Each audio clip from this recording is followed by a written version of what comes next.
Oke teman-teman semuanya, pada bagian video ini kita akan membahas dan saya juga akan mengenalkan aplikasi Arduino IDE sebagai aplikasi pemrograman dari media pembelajaran ini. Jadi sebelum kita beranjak ke pemrograman media pembelajarannya, kita harus mengenal terlebih dahulu aplikasi yang digunakan.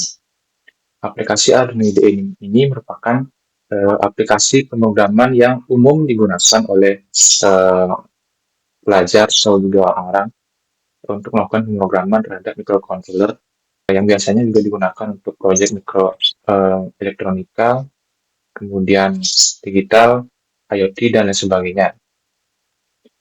Aplikasi ini kerap digunakan karena ini juga gratis dan juga banyak memiliki fitur yang lengkap. Nah, kita bisa mendownload aplikasi ini melalui Google Pencarian. Baik Chrome ataupun apapun itu, kalian bisa menggunakannya. Download saja, download Arduino IDE.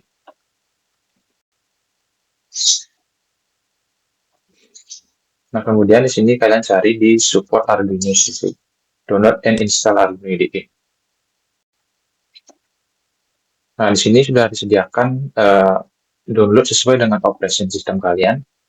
Nah, kalau kalian menggunakan Windows, saya klik ini. Kalau misalnya kalian menggunakan Mac OS atau Linux, silahkan menyesuaikan dengan tombol di sini. Klik saja tombol ini, maka akan otomatis terunduh aplikasinya. Nah, kebetulan saya juga sudah mengunduhnya. Jadi, ketika sudah selesai mengunduhnya, langsung saja ke aplikasinya.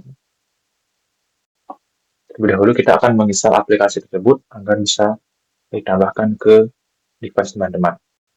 Kemudian di sini klik agree, anyone uses komputer, kemudian klik next, dan di sini sesuaikan dengan tempat yang akan kalian simpan di device kalian. Klik saja install, setelah selesai menginstal, baru kalian akan klik finish. Jadi sudah selesai terinstall. Nah, saya di sini sudah mengunduh aplikasinya. Di tampilannya aplikasinya seperti ini, warna hijau. Nah, tampilan awal dari Arduino IDE ini adalah seperti ini.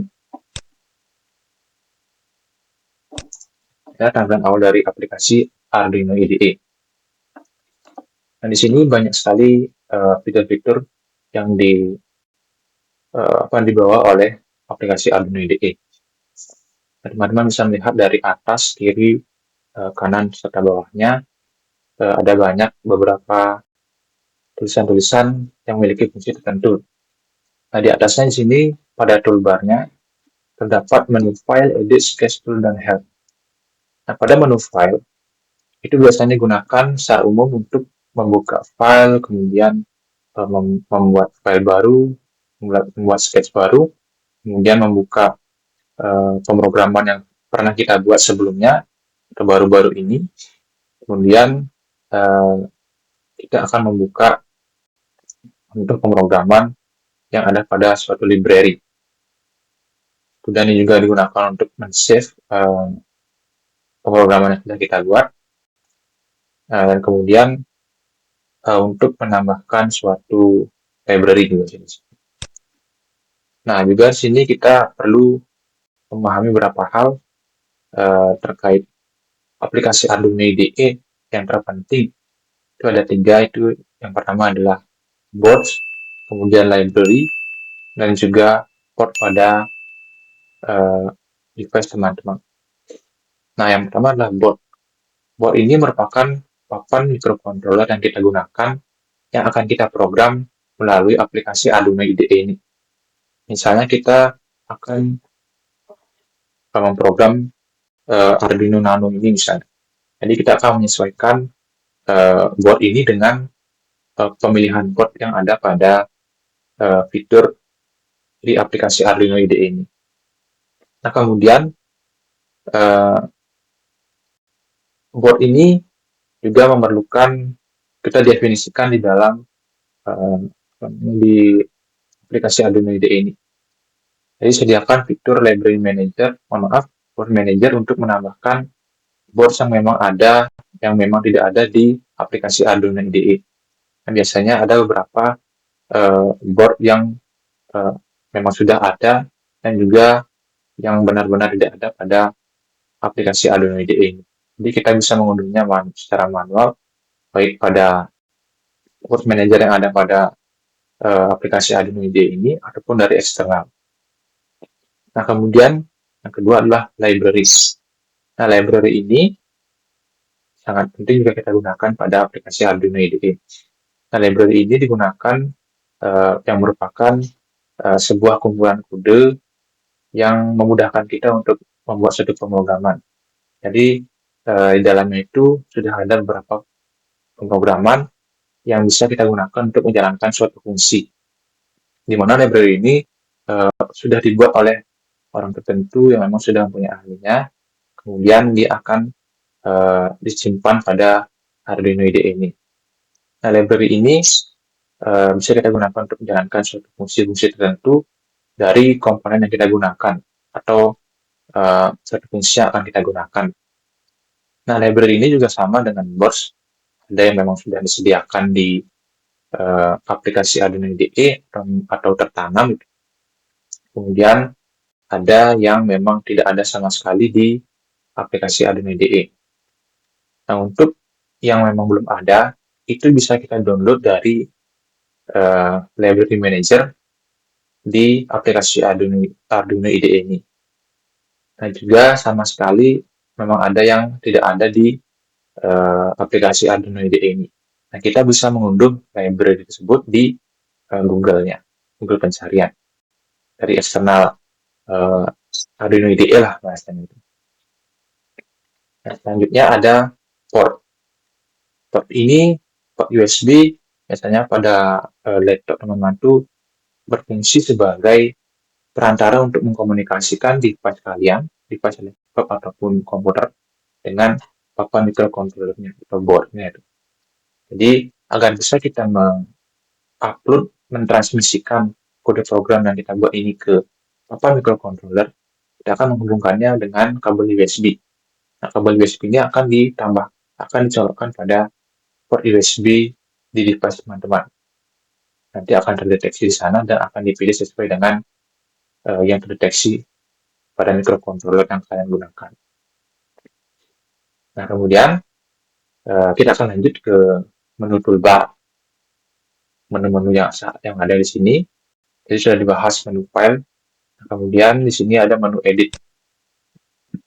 Menu edit ini biasanya digunakan untuk mengedit kalimat-kalimat pada pemrograman, misalnya untuk mengunduh, kemudian mengcopy, paste, dan lain sebagainya.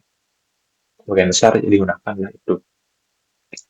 Dan di sampingnya ada menu sketch, di mana menu sketch ini digunakan untuk memverifikasi dan juga mengupload pemrograman.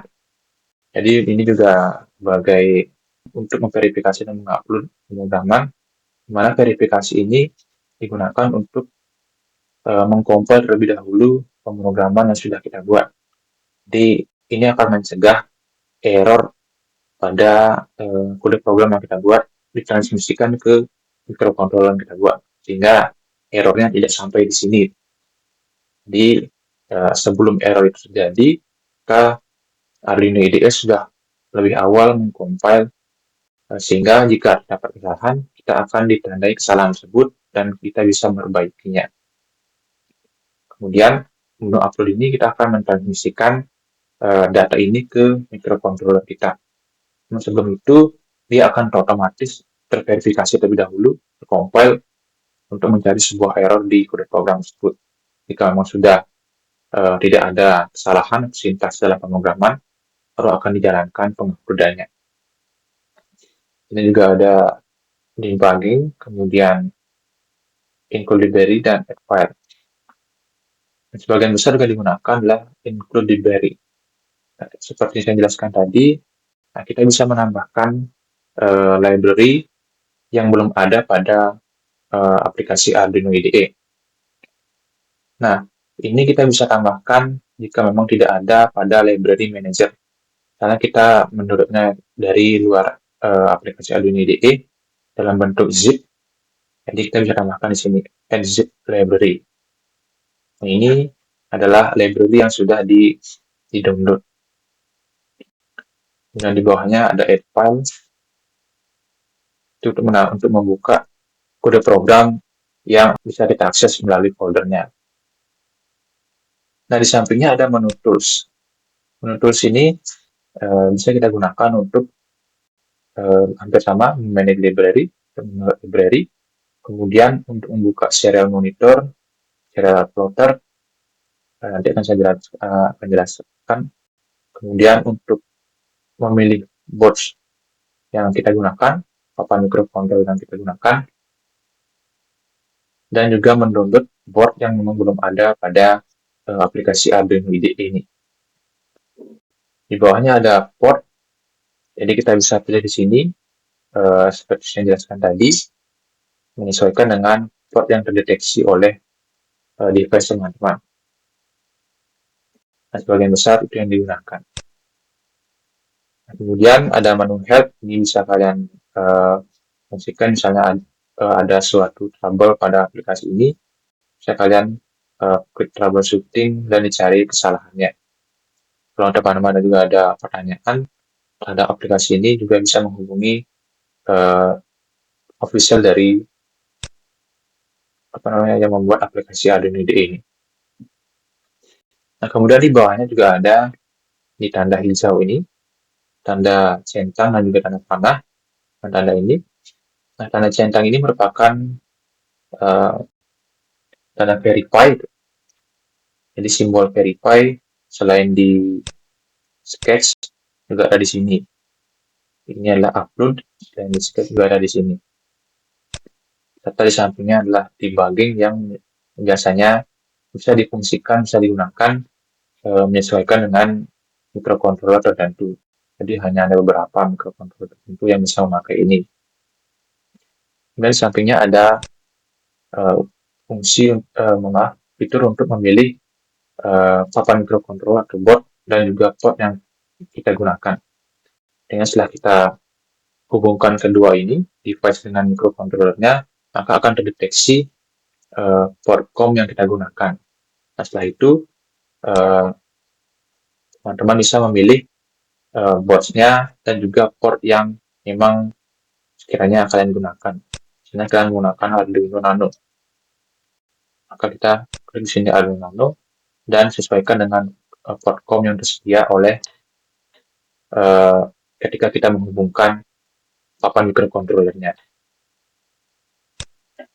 Nah, di pojok kanan atas ini juga ada suatu fitur yaitu serial plotter dan juga serial monitor. Nah, serial plotter ini adalah fitur yang bisa kita gunakan untuk memvisualisasikan sebuah gelombang. Jadi misalnya kita akan memvisualisasikan gelombang sinusoidal, atau mungkin kita akan membuat pendeteksi detak jantung. Jadi visualisasinya bisa kita lihat pada serial plotter ini. Dan di sampingnya ada serial monitor. Nah, ini sama-sama serial tapi memiliki fungsi yang berbeda. Nah, serial monitor ini bisa kita fungsikan untuk menampilkan data yang kita inginkan dalam bentuk angka ataupun huruf ataupun simbol karakter tertentu dengan memanfaatkan fungsi serial print line. Jadi kita akan memanggil dan mendeklarasikan serial ini pada pemrograman kita sehingga kita bisa mengaksesnya. Jika tidak diakses, maka kita tidak akan bisa menggunakan atau menampilkan data pada serial monitor ini. Nah, kemudian kita bisa lihat di sebelah kiri ini, di kolom kiri ini, ada sketchbook. Ini kita bisa akses beberapa library yang memang sudah ada atau sudah terdownload, dan juga beberapa pemrograman yang sudah pernah kita buka. Kemudian di bawahnya ada board manager. Ini seperti yang saya jelaskan tadi untuk mendownload dan mengunduh papan microcontroller yang memang belum ada di Arduino IDE ini. Misalnya seperti ESP8266. Itu adalah perangkat OpenCU setelah ESP32. Nah, ini kita bisa cari di sini. Kemudian di bawahnya ada Library Manager. Nah, ini kita gunakan dan kita fungsikan untuk mendownload library yang memang belum ada tertanam di aplikasi Arduino IDE. Dan di bawahnya ada debugging dan juga fitur searching untuk mencari kata pada pemrograman kita, misalnya void, maka akan terdeteksi di sini.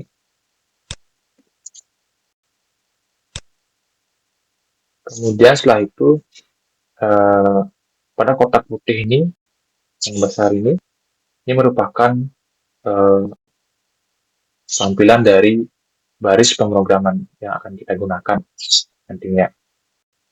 Jadi setiap baris yang digunakan itu akan terhitung di sampingnya. Meskipun itu kosong, karena kita enter saja, maka itu akan tetap terhitung oleh angka ini di counter. Kemudian ada juga toolbar di bawahnya. Toolbar cuma tampilan output saja, biasanya terlihat di sini di samping serial monitor ini ada output, jadi itu sebagai keterangan ketika kita memverifikasi atau mengcompile sebuah kode program. Jika ada kesalahan maka akan ditampilkan di sana, dan halaman mana saja, baris mana saja yang memang terjadi suatu kesalahan atau error. Dan kita juga bisa melihat output ketika kita selesai mengupload pemrograman, apakah berhasil atau tidak. Jadi kita akan melihat di sana. Itu adalah pengenalan dari aplikasi Arduino IDE. Isinya bagaimana. Jadi teman-teman semoga bisa mengerti dari penjelasan yang saya jelaskan tadi.